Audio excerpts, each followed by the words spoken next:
বলে কেন পারো না? নবী বললেন সাহাবারা তারা হলো 1,00,000 সৈন্য, তোমরা হলো মাত্র 3,000 সাহাবী, তোমরা কি তাদের সঙ্গে পারবে নাকি বলো? একজন সাহাবা দেখতে বলে নবী আপনি তো বলছেন যারা আল্লাহকে স্মরণ করে, যারা আল্লাহকে ডাকে, ফজরে গিয়ে আল্লাহকে ডাক দেয়, যোহরে গিয়ে আল্লাহকে ডাক দেয়, আসরে গিয়ে আল্লাহকে ডাক দেয়, মাগরিবে গিয়ে আল্লাহকে ডাক দেয়, ইশাতে গিয়ে আল্লাহকে ডাক দেয়, রাত্রে বেলা তাহাজ্জুদের চায় নামাজে আল্লাহকে ডাক দেয়, যারা আল্লাহকে ডাকে তাদের দিলটা হলো জিন্দা, আর যারা আল্লাহকে ডাকে না তাদের দিলটা হলো মুর্দা। ও নবী আমরা আল্লাহকে ডাকি, আমাদের দিলটা হলো জিন্দা। কাফের বেঈমান যারা আছে তারা আল্লাহকে কোনোদিন ডাকে না, তাদের দিলটা হলো মুর্দা। সাহাবা দেখতে বলে নবী দুনিয়ার মধ্যে যদি একজন জিন্দার সাথে মুর্দার যুদ্ধ হয়, কে জিতবে নবী? দিনের জন্য নাম লাগানো হয়, দেখবেন 15 জনের নাম লাগালে যেদিন বাইরে হবে দিন দর্শন পালায়, ঠিক কিনা করা আছে কিনা বলেন? ভাইরা আমার বন্ধুরা মুসলিমরা, নবীর সাহাবারা 3,000 মুজাহিদ একসঙ্গে হাত তুলে বলেন নবী আমরা রাজি আছি, রেডি আছি, আপনার সঙ্গে আমরা যুদ্ধ করব, আপনার সাথে আপনি যেই কথা বলবেন আমরা সেই কথার দিকে লক্ষ্য করব। নবী বললেন সাহাবারা তোমরা কি তাদের সঙ্গে পারবে? বুখারীতে আছে হাদিসটা, তোমরা কি তাদের সঙ্গে যুদ্ধ করে পারবে? বলে কেন পারবো না? নবী বললেন সাহাবারা তারা হলো 1,00,000 সৈন্য, তোমরা হলো মাত্র 3,000 সাহাবী, তোমরা কি তাদের সঙ্গে পারবে নাকি বলো? একজন সাহাবা দেখতে বলে নবী আপনি তো বলছেন যারা আল্লাহকে স্মরণ করে, যারা আল্লাহকে ডাকে, ফজরে গিয়ে আল্লাহকে ডাক দেয়, যোহরে গিয়ে আল্লাহকে ডাক দেয়, আসরে গিয়ে আল্লাহকে ডাক দেয়, মাগরিবে গিয়ে আল্লাহকে ডাক দেয়, ইশাতে গিয়ে আল্লাহকে ডাক দেয়, রাত্রে বেলা তাহাজ্জুদের চায় নামাজে আল্লাহকে ডাক দেয়, যারা আল্লাহকে ডাকে তাদের দিলটা হলো জিন্দা, আর যারা আল্লাহকে ডাকে না তাদের দিলটা হলো মুর্দা। ও নবী আমরা আল্লাহকে ডাকি, আমাদের দিলটা হলো জিন্দা। কাফের বেঈমান যারা আছে তারা আল্লাহকে কোনোদিন ডাকে না, তাদের দিলটা হলো মুর্দা। সাহাবা দেখতে বলে নবী দুনিয়ার মধ্যে যদি একজন জিন্দার সাথে মুর্দার যুদ্ধ হয়, কে জিতবে গো নবী? আমরাই জিতে যাব, সুবহানাল্লাহ। আচ্ছা বলেন জিন্দার সাথে মুর্দার যদি যুদ্ধ হয় কে জিতবে? যারা জিন্দা তারাই জিতবে, ঠিক কিনা বলেন? কিন্তু বর্তমান সময়ে পৃথিবীর মধ্যে জমিনের মধ্যে আমাদের প্রতি এত আঘাত হানা হয় কিন্তু আমাদের ঈমানের কোনো পাওয়ার নেই, ঠিক কিনা বলেন? ভাইরা আমার বন্ধুরা আমার, নবীর সাহাবাদের ঈমানের পাওয়ার এরকম ছিল, এই জন্যই তো নবী বলছে আমার সাহাবারা প্রত্যেকটা সাহাবা আকাশের তারকার সদৃশ, তারা আমার সাহাবারা তারা হলো তারার মতো, সুবহানাল্লাহ। একটু জোরে বল। ভাইরা আমার বন্ধুরা শোনারা, এজন্যই তো সাহাবাদের এত মর্যাদা পৃথিবীর মধ্যে দেওয়া হয়েছে, সাহাবায়ে কেরামদের এত মর্যাদা আল্লাহর তরফ থেকে দেওয়া হয়েছে। কিসের জন্য দেওয়া হয়েছে? কারণ একটাই, তাদের ঈমানের পাওয়ার। কিন্তু বর্তমান তো আমাদের জামানাতে বর্তমান সময়ে আমাদের ঈমানের পাওয়ার কিন্তু একবারে টলমল, ঠিক কিনা বলেন? হ্যাঁ, গোসল পাকের উপরে পানি রাখলে যেমন টলমল করে, বর্তমান সময় মুসলমানদেরও, বর্তমান সময় আমাদেরও ঈমান একদম টলমল করে, ঠিক কিনা বলেন? ভাইরা আমার বন্ধুরা আমার সোনারা, আমার আলোচনাটাই ছিল ঈমান আপনি মজবুত বানাতে নেভার, ঈমান আপনি কতক্ষণ পর্যন্ত মজবুত বানাতে পারবেন না। প্রিয় যুবক ভাইরা, আল্লাহ কোরআন আল্লাহ বলেন ইয়া আইয়ুহাল্লাযীনা আমানু তাকুল্লাহা ওয়া কুনু মা'আস সাদিকিন। ঈমান যদি আপনি মজবুত বানাতে চান আল্লাহকে ভয় করেন। আল্লাহকে ভয় করার পরে 2 নম্বর শর্ত হলো আপনার চলার বন্ধুটা আপনি যার সাথে চলবেন একজন নেককার লোকের সাথে আপনি মেলামেশা করেন, উঠা বসা করেন, যিনি সালেহীন, যিনি মুত্তাকিন, যিনি পরহেজগার, যিনি আল্লাহওয়ালা, যাকে দেখলে আপনার নবী বললেন মান যাকারাতুম বিল্লাহি রুয়াতুহু, যাদেরকে দেখলে আল্লাহর কথা মনে পড়ে, এমন ব্যক্তির সাথে আপনি চলাফেরা করেন, দেখবেন আপনার ঈমানটা তাজা হবে। কিন্তু বর্তমান সময়ে কি করে জানেন? দেখবেন যুবক ভাইরা চলে, যারা ফ্রি ফায়ার খেলে তাদের সাথে বেশি ওঠা বসা, যারা পাবজি খেলে তাদের সাথে ওঠা বসা। ভাইরা আমার বন্ধুরা আমার, আতরওয়ালার সাথে যদি আপনি থাকেন, আতর যদি আপনি নাও দেন, আতরের গন্ধ কিন্তু আপনার গায়ে লাগবে, লাগবে কিনা বলেন? লাগবে না? ভাইরা আমার বন্ধুরা, যুবক ভাইরা, আপনার চলার বন্ধুটা আপনি ভালো বানান, দেখবেন আপনার লাইফ পরিবর্তন হয়ে যাবে। চলার বন্ধুটা আপনি সব একজন মানুষকে বানান, আপনার জিন্দেগিটা পরিবর্তন হয়ে যাবে। যদি আপনার চলার বন্ধুটা যদি বন্ধুগণ, যদি আপনি উল্টা পাল্টা মানুষের সাথে যদি চলাফেরা করেন, কিয়ামতের দিনে তার সাথে আল্লাহ আপনাকে উঠিয়ে দিবে। আপনাদেরকে আমি একটা কথা বলবো, ভাইরা আমার বন্ধুরা, উর্দুতে একটা কিতাব লেখা হয়েছে, কিতাবটার নাম হলো মুসতামিদ ওয়াকিয়াত। ভাইরা আমার বন্ধুরা, আমার সোনারা, এই কিতাব হযরত মাওলানা হাকিম মুহাম্মদ মুজাদ্দিদ মিল্লাত শাহ আশরাফ আলী থানভী রাহমাতুল্লাহ আলাইহি তিনি একটা ঘটনা বলে ধরছেন। মনোবল, ভাইরা আমার বন্ধুরা, আপনাদের এখানে মানুষ ইন্তেকাল করে না? কথা বলেন না কেন? আরে জোরে বলেন না। মানুষ ইন্তেকাল করে না? ইন্তেকাল করলে আপনারা কবরস্থানে কবর দেন, ঠিক কিনা বলেন? ভাইরা আমার বন্ধুরা, আচ্ছা বলেন তো দেখি, একটা কবরের উপরে আমাদের এখানে কি আরেকটা কবর দেওয়া হয়? কিন্তু আপনারা যাবেন, মক্কাতে যাবেন, মদিনাতে যাবেন, গেলে দেখতে পারবেন যে একটা কবরের উপরে কিছুদিন পরে আরেকজনকে কবর দেওয়া হয় একই জায়গাতে। তো ভাইরা আমার বন্ধুরা, আমার হাকিম মুহাম্মদ মুজাদ্দিদ মিল্লাত শাহ আশরাফ আলী থানভী রাহমাতুল্লাহ আলাইহি, সুবহানাল্লাহ, জোরে বল বন্ধুগণ। আশরাফ আলী থানভী রাহমাতুল্লাহ আলাইহি আমাদের মাথার তাজ। ভাইরা আমার বন্ধুরা, আমার তিনি পৃথিবীর মধ্যে এতগুলো কিতাব লিখে দিয়েছেন, যার বয়সের সাথে কিতাব লেখার সাথে যদি আপনি মিলান, মিলে না। বয়সের সাথে সময়ের সাথে মিলাইলে কিতাব যতগুলো লিখছে মিলে না। কেমন লিখছে আল্লাহই ভালো জানে। ওনার জিন্দেগিতে পাওয়া যায়, উনি একদিন কিতাব লিখতেছেন, হঠাৎ করে মসজিদে আযান হয়ে গেল। কিতাব লেখা বন্ধ করে কাগজের উপরে কলমটা রেখে তিনি ডাইরেক্ট মসজিদে চললেন। একজন আল্লাহর বান্দা ঘরের জানলা দিয়ে গিয়ে তাকিয়ে দেখে হযরত মাওলানা আশরাফ আলী থানভী রাহমাতুল্লাহ আলাইহি কিতাব লেখা বন্ধ করে তিনি মসজিদে চলে গেছেন। কলমটা যে রেখে গেছেন, কলম বসে নাই, কলমের মধ্যে কলম একা একাই লিখে আছে, একা একাই লিখে আছে। সুবহানাল্লাহ, একটু জোরে করে বলেন, this is the beauty of উলামায়ে দেওবন্দ। এটা হলো উলামায়ে দেওবন্দের একটা সৌন্দর্য। ভাইরা আমার বন্ধুরা, আমার তো হযরত মাওলানা আশরাফ আলী থানভী রাহমাতুল্লাহ আলাইহি লিখছেন যে মক্কার জমিনেতে একজন মানুষের ইন্তেকাল হলো, একজন আলেমের দিনের ইন্তেকাল হলো। ইন্তেকালের পরে তাকে কবরস্থ করা হয়েছে। ওনার কবরটার মধ্যে ওই একই ফ্যামিলির থেকে, পরিবার থেকে কিছুদিন পরে, 2-4 বছর পরে আরেকটা মেয়ের ইন্তেকাল হলো। তো যখনই এই মেয়েটাকে কবর দেওয়া হলো, এলাকার মানুষগুলো, লোকাল মানুষগুলো সবাই পরামর্শ করে কোন জায়গাতে মাটি দেব। ভাই, আমার যে আত্মীয়, মানে আমার যে নিজের যে লোকটা ছিল আলেমউদ্দিন, ওনার যে কবরটা দেওয়া হয়েছে ওই কবরের ভিতরে, একই কবরের ভিতরে কবরস্থ করা হবে। তো কবরটা যখন খনন করা হয়েছে, ভাইরা আমার বন্ধুরা আমার, খুব সুন্দর করে শুনবেন। কবরটা যখন খনন করা হয়েছে, কবরের ভিতরে দেখা গেল ওই কবরের ভিতরে ওই আলেমটার লাশটা নাই, অন্য একটা মেয়ের লাশ ওই কবরটার ভিতরে এসে আছে। মুখটা দেখে বোঝা যায়, ভাইরা আমার বন্ধুরা আমার, মদিনার মেয়ে না, এটা সৌদি আরবের না। এই মেয়েটা হয়তো ইউরোপ মহাদেশের মেয়ে হবে। গোটা মক্কা ভূমিতে হইচই শুরু হয়ে গেল। যেটা কেমন কথা, আলিমটার কবরের ভিতরে এই মেয়েটার লাশটা কোন জায়গা থেকে আসলো, সবাই মিলে এটা যখন আলোচনা শুরু হয়ে গেল। হজের মৌসুম ছিল, একজন হাজী সাহেব মেয়েটাকে গিয়ে দেখতে গিয়ে চিনে ফেললো। শোনো, এই মেয়েটাকে আমি চিনি। বলে, কেমনে চিনলে বলো? এই মেয়েটার বাড়ি সৌদি আরবে না, মক্কাতে না, এই মেয়েটার বাড়ি হলো ইউরোপ মহাদেশে। এই মেয়েটার বাড়িতে আমি থেকে কাজ করেছি। এই মেয়েটা খ্রিস্টান ধর্মাবলম্বী ছিল। আর মানুষের মাথা গরম হয়ে গেল, একজন খ্রিস্টান মেয়ের লাশটা আপনার ইউরোপ মহাদেশ থেকে কেমন এখানে আসলো? প্রশ্ন জায়গা কিনা বলেন? প্রশ্ন হয় না? ভাইরা আমার বন্ধুরা আমার, লম্বা বিকল্পনা বন্ধুগণ, এই হাদিসের থেকে বলা হলো এই মেয়েটাকে আপনি কেমনে ছিলেন? কয়, আমি এই মেয়েটার বাড়িতে কাজ করেছি। বলে, কেমনে জানলেন?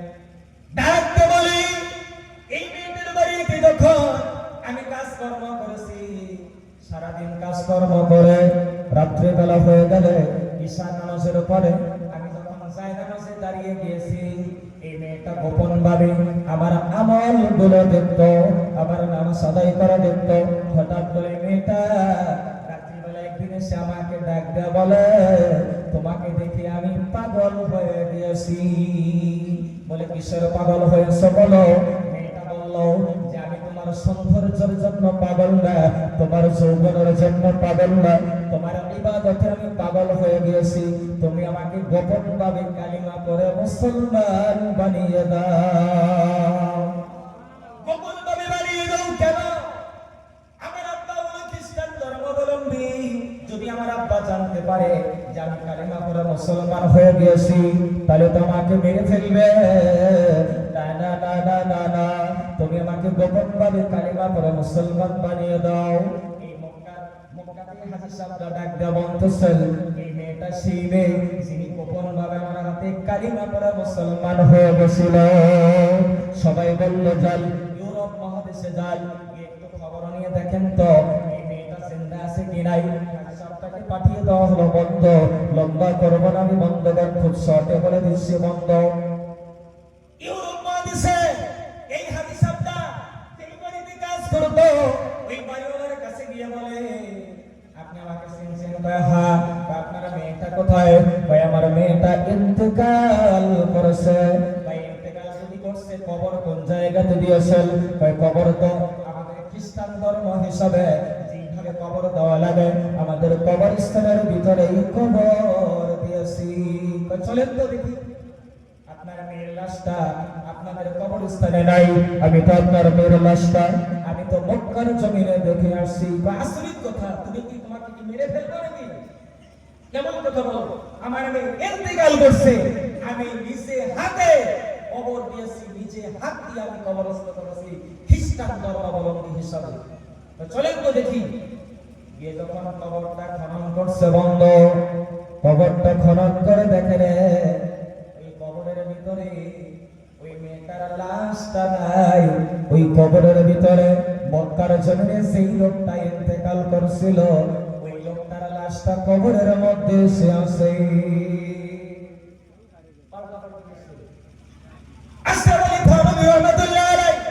তিনি লিখেছেন, রে বন্ধু, এই হাদিসটা ঘুরে গিয়ে মক্কার জমিনে গিয়ে ডাক দেয়, বলে ঘটনা সত্য, অল্টারনেট হয়েছে, এর লাশটা কবরে, ওর লাশটাই কবরে, অল্টারনেট হয়েছে। কারণটা কি কেউ বের করতে পারে না। ও যুবক বন্ধু ভাই, কেউ কারণটা বের করতে পারে না।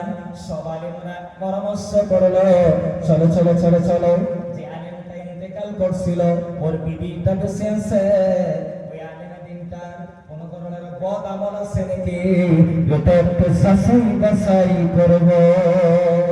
চলে গেল তার বিবির কাছে। আপনি কেমন আল্লাহর ওলি, আপনি কেমন বুজুর্গ, অন্য কেউ না জানলে আপনার স্ত্রী কিন্তু জানে, ঠিক না বেঠে? গিয়ে ওনার সাথে জিজ্ঞাসা করছে যে আপনার স্বামীটা কেমন ছিল গো? মেয়েটা তো বলছে আমার স্বামী খুব ভালো ছিল। আচ্ছা আপনার স্বামীটার কোনো বদ আমল ছিল নাকি? কয় না। মেয়েটা কান্দে আর বলে, আমার স্বামীটার একটা খারাপ অভ্যাস ছিল। বলে কি অভ্যাস?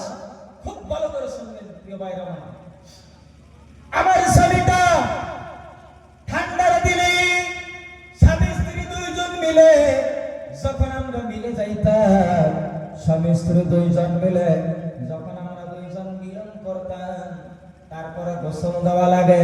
ঠান্ডার দিন হলে আমার স্বামীটা আমাকে ডাক দিয়া বলতো, ও বিবি, ইসলাম ধর্মের সব নিয়মগুলো আমার পছন্দ হয়, কিন্তু এই নিয়মটা আমার ভালো লাগে না।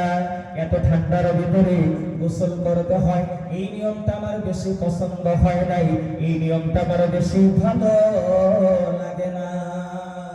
আমার স্বামীটা বলতো, এই নিয়মটা হিন্দুদের ভিতরে ভালো, এই নিয়মটা কাফিরদের ভিতরে ভালো, এই নিয়মটা খ্রিস্টানদের ভিতরে সব থেকে বেশি ভালো।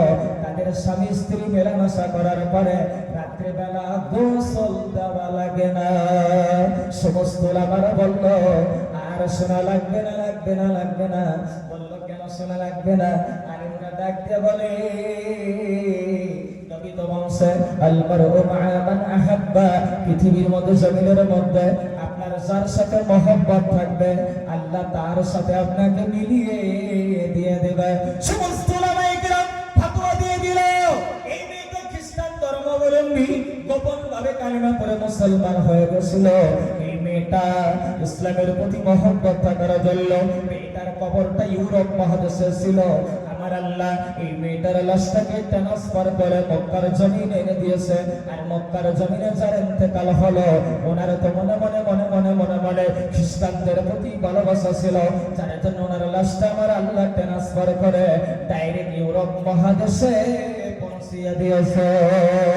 ও বন্ধুরে, হাত ধরে ধরে বলবো, ও যুবক বন্ধুরা, হাত পা ধরে বলে যাই, জমিনের মধ্যে পৃথিবীর মধ্যে আপনার সালার লোকটা, আপনার সালার বন্ধুটা একজন আল্লাহওয়ালা মানুষের সাথে করেন, একজন হক্কানি বুজুর্গের সাথে করেন, একজন আল্লাহর ওলির সাথে করেন, একজন মাদ্রাসার তেলাওয়াতের সাথে করেন।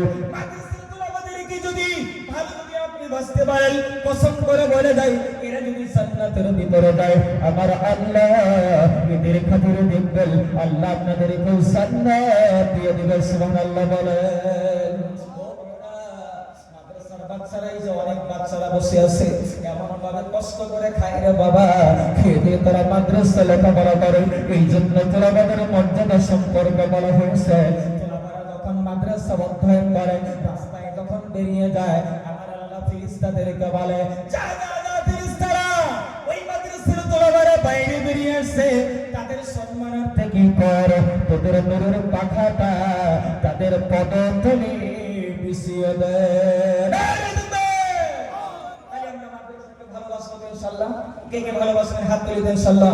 আল্লাহ সবাইকে কবুল করুন, যারা বলেন আমিন। এই আমার বন্ধুরা, আমার সোনারা, পৃথিবীর মধ্যে জমিনের মধ্যে যদি আপনি কি করতে চান, আমার আলোচনাটা সেই দিকেই ছিল।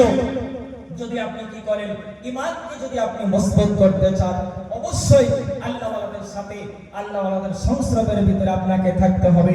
ভাইরা আমার, বন্ধুরা আমার, আমি বলছিলাম বুখারী শরীফের হাদিসটা বলছিলাম, এই হাদিসটা বলেই ইনশাআল্লাহ আমি আলোচনাটা শেষ করার চেষ্টা করব।